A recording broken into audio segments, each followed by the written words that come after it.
Her book, Harry Potter, was rejected 12 times. At age 26, her mother died. At 28, her marriage failed. And at 30, another book of her was rejected, and she was almost homeless. J.K. Rowling offered us enchantment in a disenchanted universe with her wizarding world.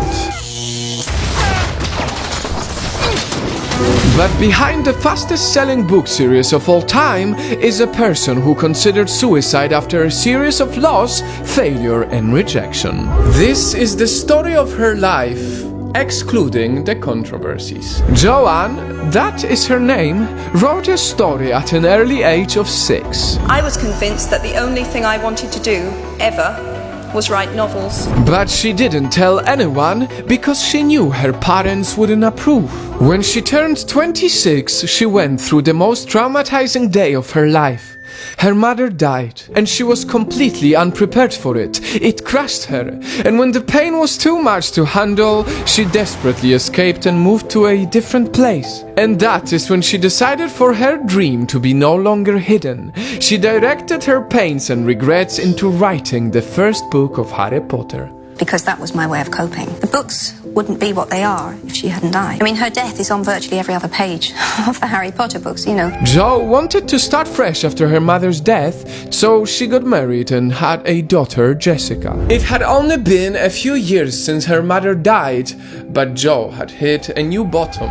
An exceptionally short-lived marriage had imploded, and I was jobless, a lone parent, and as poor as it is possible to be in modern Britain, without being homeless. But she knew she needed to find a way to survive for her daughter. Happiness can be found even in the darkest of times.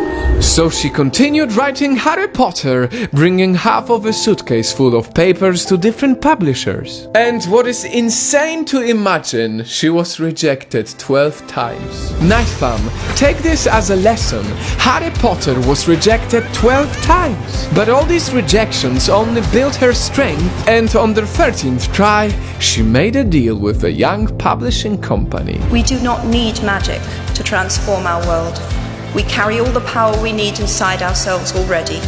We have the power to imagine better. The power to imagine better.